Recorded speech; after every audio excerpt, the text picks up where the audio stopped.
What's happening, True family? Welcome back to another episode of We People, where people come for the truth. So check this out. I got two videos for you. One from Maryland Governor Wes Moore talking about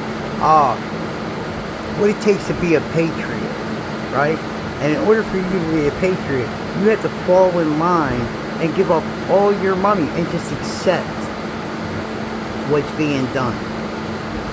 You have to accept Sanctuary City and accept the crime that comes with it. Accept the fact that they told the sheriffs to stand down. And then the next one is from Spencer Pratt. And my man's going to tell you the way that we should be running our government. Good morning, everybody. Good morning. Good morning. Good morning. Good morning, everybody. Happy Independence Day, everybody. Thank you. Thank you so much. Thank you. Thank you all. Good morning. Good morning. Thank you all so much. Thank you. Happy Independence Day.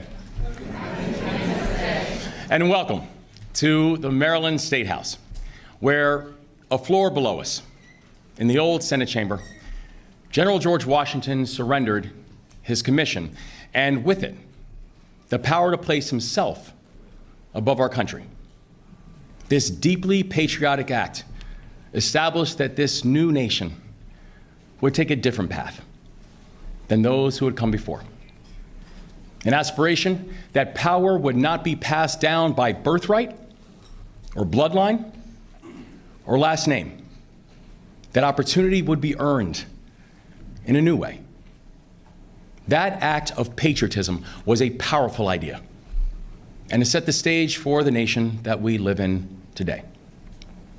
But today, we do face a different test and a different question. What does the work of patriotism require of us? This is a day of reverence, but it also must be a day of reflection.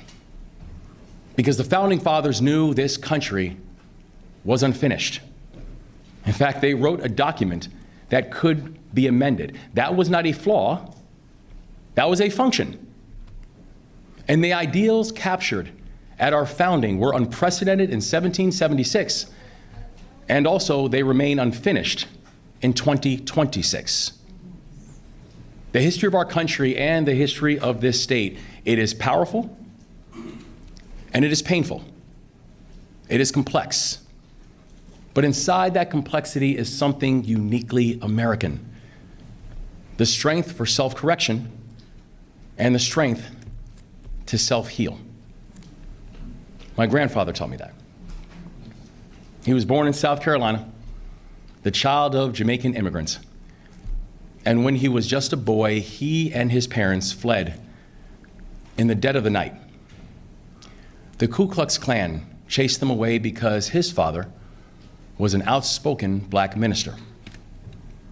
My grandfather's earliest memories was of a nation rejecting him for something that should have been a source of pride, not prejudice. Most of his family vowed to never return to America, but my grandfather loved this country too much to let the cruelty of some determine his destination. So he came back. Hey, Westmore, let's keep it real. Your grandfather came back because of the money. One of my bosses is Jamaican. And he'll tell you the reason why he came here is because he could take care of his family. Off of a month's pay, he could almost buy a mansion in Jamaica. So there's a difference. The value of the US dollar will make a lot of people that don't like this country come back. And the late, great Reverend Dr. James Joshua Thomas became the first black minister in the history of the Dutch Reformed Church. In his endless humility, he used to say, "This country would be incomplete without me." But you know what? My grandfather was right. And on this Independence Day, I want to be clear, America would be incomplete without all of us. That is the patriotism that my grandfather instilled in me. Do you get it now? You see, you're not a real patriot unless you agree with illegal immigration. If you're not part of the whole, what do they call it? Sanctuary city scheme, right? Then you're not a patriot. Just 4th of July is not for you. Yet today, the very premise of patriotism is under attack. Its meaning is being narrowed. Its purpose is being distorted. And we cannot let that happen. So today, I want to talk about why this matters and how we can move forward together. It matters because America's strength has never come from what we claim for ourselves. It has always come from what we give to one another. We are a nation of strength because we are a nation of sacrifice and a nation of service. Our ancestors refused to give up on the hope of America, even when America refused to extend its full promise to all. They could have decided this country was too unequal or too unforgiving to be worth the sacrifice. Westmore, I got one for you. No. Send them back. Pack their shit and send them home. They don't belong here. We don't want them here. We don't want you giving them our money. Period. But it was the women who served as the greatest conductors of the Underground Railroad in the Eastern Shore who led their families to freedom. It was the women in Baltimore who worked in factories while their husbands went to war. It was the young lawyers at the NAACP who argued in front of the Supreme Court that separate does not mean equal. It was the ministers and the rabbis and the imams who left their pulpits and their synagogues and their temples to provide comfort to those who had never seen it before. It was the union steelworkers who prepared our nation for war, and it was the nurses whose hands that healed a nation seeking peace. They were patriots. And instead of yielding to the injustices, they fought for freedoms that they themselves might never fully enjoy. Because patriotism is not simply pride in what America has been. It's taking ownership for what America can become. That is the work of patriotism. Patriotism is neither passive nor performative. Patriotism is not selfish. It is selfless. But today there are those who will use patriotism to justify pulling books from schools and rewriting history until it comforts those in power. He's mad because we had the books removed from schools. What is it? Was it The Prince and the Knight that you preferred, Wes Moore, or Uncle Bobby's Wedding? Huh? Which one of them did you prefer? Well, let me ask you this question, Wes Moore. What about Along Came a Mockingbird, right? And Mark Dice's book, and all the other conservative books that have been removed from Amazon and other bookstores, right? Why is that, Wes Moore? You want to explain that to me? Well, let me explain to you why Uncle Bobby's Wedding was removed. Because Uncle Bobby getting married to another man is not something that's natural to our children. And it makes our children ask questions that they shouldn't be asking at that age, right? Because we also now know that when two men get married and have a baby, that baby wants to know where mommy is. Now, I'm not saying nothing's wrong. Well, yes, I mean, hey, it is what it is, but I ain't here to be a bigot. I ain't here to judge no one, right? The whole point of it is that you're going to blame people for books. Well, the books that we have removed are detrimental to our children's development. But you want the outcome of our children's development in your hands. And that's not going to happen. We'll fight you every step of the way, Westmore. Those books will never be in our schools if we can help it. Or our children won't be in your schools. In reality, that's not patriotism. That's nationalism. And nationalism is not an extension of patriotism. They are not interchangeable. So Wes Moore says that patriotism and nationalism are not interchangeable, right? So they are. And nationalism is an ideology based on the idea that an individual's loyalty and devotion to the nation state, America, surpasses other individual groups' interests. Communists, socialists, Marxists, monarchy are the enemy of capitalists or capitalism, emphasizing the promotion of its culture and interests above all others. So because we love America, because we want America to be for Americans and not for every third world person that you decide that you want to just let into our country, Westmore. Well, who the hell are you to decide that people like that could come into our country? We're the ones who run this country, not you. We give you a job. Don't make that mistake. And it's time to show you. It's time to show y'all that y'all don't run this. We give you the job to fulfill the task that we want done. And you are not doing what we want done. You are a failure, Wes Moore. Never mind the Bronze Star that the stolen valor, right? And your patriotism speech, which is bullshit.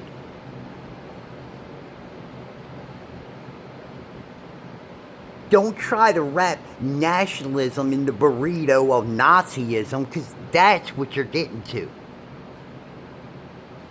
Tell the people the real truth about nationalism so they can love their nation, so they can love their country again. See, if you don't have a love for your nation, you become a socialist, a communist, a hater of America. And as far as I'm concerned, if you hate America, it's time to pack your shit and get ready. There's a difference, and it does matter. Patriotism asks you to fight for values and an ideal. Today's version of nationalism asks you to fight for a person or a group. Patriotism wants you to build something bigger than yourself, but nationalism emboldens people to feel bigger than somebody else. To name the grievance, to find the target, to give people someone to blame. The anxiety that creates is where nationalism thrives. Where people worry about our economy, that it will leave them behind. People are watching their children work more, yet earn less. Americans are fed up with watching politicians profit off of public office. Too many feel that our politics has become tribal. Right, Westmore, it is tribal, and especially our politics, right? Because you make it tribal. Everything always has to be in the banner of racism. It always has to be wrapped in that, right? It always has to be wrapped in the white are the bad people, the bigots, the racists. That's the banner you live under, the SPLC banner. You see, that's why it feels so tribal to you. Because you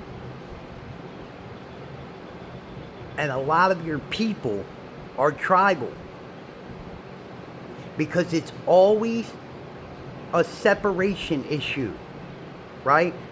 You're the first to scream out racism, but then you're the first to separate us. Right? There's so many examples. And there's only one thing I want to say to you, Westmore.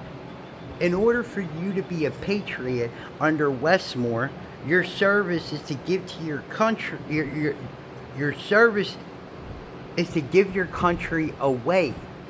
See, that's how you become a patriot. It's to give your country away, right? And you're not to ask no questions. And if you love your country and you want to keep it American and not as many immigrants, right? You're an evil, bigot, racist. Don't forget Nazi, Hitler, and Stalin.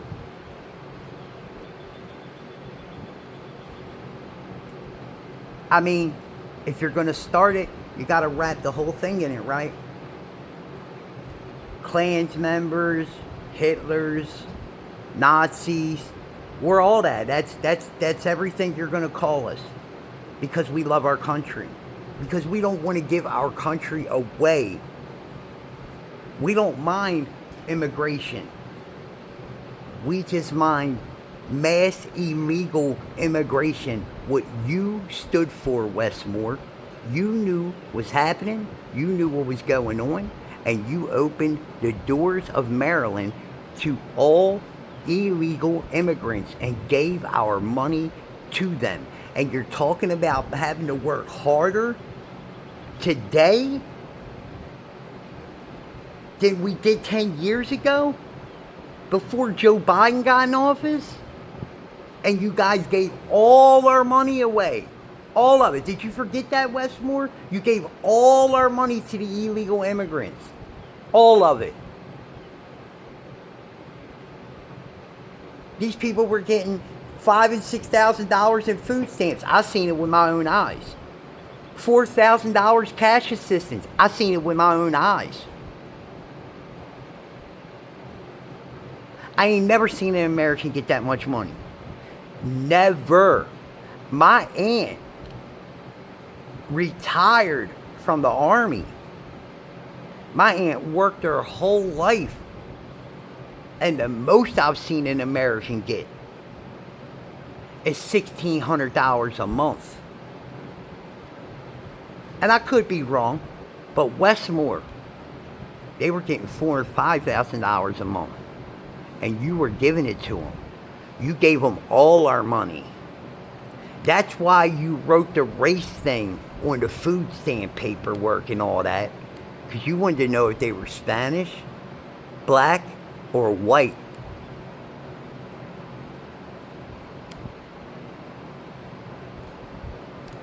You're the bigot, Westmore.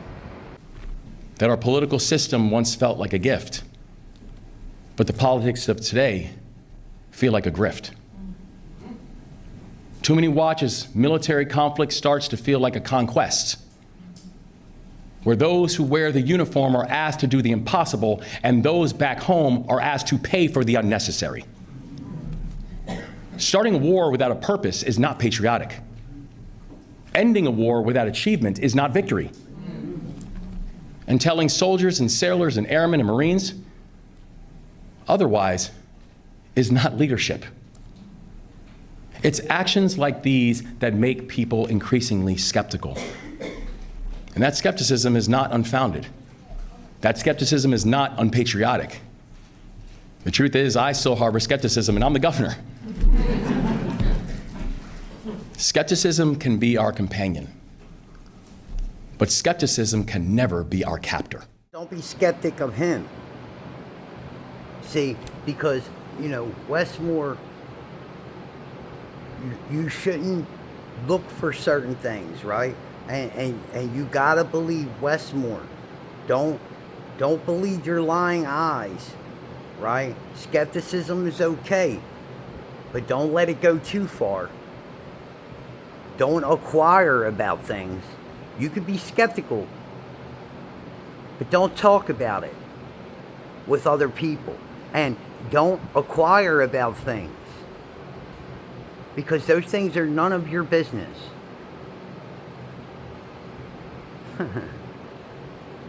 Is that about right, Westmore? Is that what you want? So how do we move forward together? Not by putting our heads in the sand. Not by hunting for someone to blame. We move forward the way Americans always have, by doing the work to make things better. Where patriotism asks us to... The hell with patriotism and you then, Westmore, because there ain't no way I'm ever going to forget about what you did. I am never going to sweep under the rug what you have done. I'm going to do everything I can to expose the fraud that you are. And I'm going to find the fraud in Maryland. I'm going to do everything I can to. I don't care if it kills me. I will work as hard as I have to. But you have to be exposed for the fraud that you are. Our humanity in each other. It asks us to fight, not just for what's in front of us, but it asks us to fight for what we see when we close our eyes. It asks us to... I want to say one more thing. The apple don't fall far from the tree. Look at Gavin Newsom. What about Tim Walz? There was plenty of fraud in them sanctuary cities. New York City.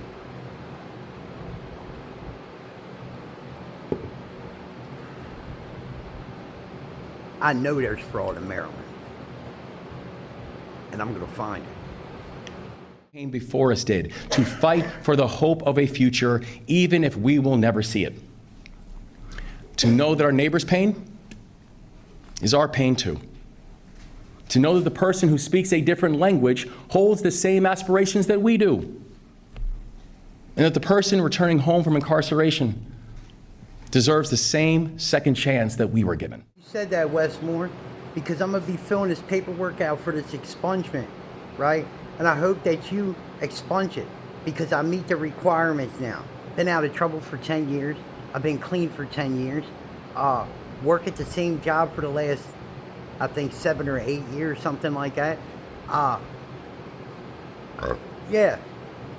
Take care of my mother and father, work for a living, pay my taxes, pay my child support. I don't see why, besides these videos, that you wouldn't grant me the expungement for me to better my life and pursue a better career. So we'll see what happens, but I wanted to put this in this video because you said that even people coming home from prison deserve second chances. Well, if that's the case, Westmore, I hope I get that second chance. To remember that God's grace is not only offered to the saint, God's grace is offered to the sinner too. We've come through a civil war. We've come through the Gilded Age. We've come through Reconstruction and the Depression. What has sustained this country, though, is that through every one of those trials, there have been people who believe that this union can be made just a little more perfect. Further ado, I give you Spencer Pratt. We all had to sit and watch that vile commie mayor sit on the wrong side of our founding fathers' desks to try and lecture us about our own history. Notice how the communist always attacks your history. The communist must attack your history. Why? Because history is what anchors you. It's what makes us attached to something. Nostalgia is a hell of a drug. History breeds an almost irrational attachment to things, an attachment that is more powerful than anyone can imagine. Erasing history is how you demoralize people, how you unmoor them and detach them from their society so you can take it from them and rewrite it in your image. Think of your country like a home. What makes your home special? It's not the marble countertops or the expensive furniture or the fancy appliances. It's the memories you have there. That backyard is where we got married. That living room rug is where our son took his first step. Hey, don't touch that. That was his first teddy bear. It doesn't matter how torn and tattered that thing is. You will never get rid of it. And you will fight anyone who tries to take it away. Why? Because you have history with it. You ever buy a new home? Remember those first few months? Even the first few years there, it doesn't feel like home. It could be a million times nicer than the crappy apartment you came from, but it doesn't feel like home for a long time because you don't have history there. It's easy to knock down some walls, change the floor plan. If you have no memories to attach you to it, it's just wood and drywall. Who cares? Get rid of it. Memories make it a home, even the bad ones. Hey, remember when Dad hit his head on the rafter in the attic and we spent all night in the ER? That's the avocado tree I fell out of and broke my first bone. Isn't it weird how even the bad memories make us cherish a place? It's not like we long for those bad times, but bad times are part of what makes us stronger, a part of what makes us who we are. How can you resent those memories without fundamentally resenting who you are? History is so important to humans that even bad memories anchor us to our home. And that's what the communist always starts with, the bad memories. Oh, we can get rid of that little story. We can knock down that statue. We can change the name of that street. That's a bad memory from our history. You don't want that memory hanging around. You're not a bigot, right? And slowly but surely, this wall comes down, then that wall gets sledgehammered. The rafter where dad hit his head, that's gone. The rub where your son took his first step, that's gone. The gash in the wood floor where you stomped the glass on your wedding ceremony, that's gone and replaced with shiny vinyl planks. And now you've got a brand new home with no memories. Now what? Do you care what they do with it? Do you care what color they paint the walls? Nah. Do whatever you want. I don't care. I have no attachment to it. I have no memories with that. You love your home because of the memories you have there. And that's why the communist always must destroy your memories, destroy your history. If the communist wishes to take your home, he must first destroy your memory of it so he can erase your attachment to it and demoralize you. Mao destroyed what he called the four olds: old ideas, old culture, old customs, and old habits. If you call them olds, it makes them sound bad. You don't want that old thing. Get rid of it. But it is fundamentally human nature to cherish your history. We crave learning about our history, where we came from, who our ancestors were. That's human. But communism is an evil, anti-human religion, so it must destroy what makes us human. The communist destroys your history so he can take your home and rebuild it in his image. That's why it's your patriotic duty to celebrate today unashamed. It's okay to love America. Not only is it okay to love America, it's necessary to love America. We are the only bulwark against tyranny on this earth. When Europe descends into madness time and time again, it's our sons who cross the oceans to fight and die for freedom and human dignity. We don't let evil people destroy our history and rewrite it in their image. This is Independence Day. It's not just a number on the calendar. Don't say Happy 4th. That's commie gobbledygook. No offense, but it sounds like some fucking commie gobbledygook. We say Independence Day. Today we celebrate the men who reclaimed a beautiful slice of this earth and claimed it for God, for the values of freedom and rugged independence. Our history is messy. Our history is violent. Fuck yeah, it is. And that's why we love it. We aren't cowards. We don't turn our backs on the painful memories because they make us who we are. Be proud of our country, damn it. America is the birthplace of every great invention of the last 250 years. Like literally everything. Airplanes, spaceships, internet, telephones. As a country, we are batting 1,000. Not only is it a miracle that this radical experiment in self-governance even survived past 1776, but we are the champions of the world. Be proud of that. Be proud of your history. Millions of your ancestors fought and died to preserve it. Kami Mamdani's ancestors never bled for this country. He has no history here, so he has no attachment to our home. He has no place to rewrite our history and lecture us about what our country stands for. So celebrate today. Show some American pride. Honor your history. Raise your flag. Raise a finger and say, fuck you, communists. This is our home, and you can't have it. Today we celebrate our Independence Day. God bless America.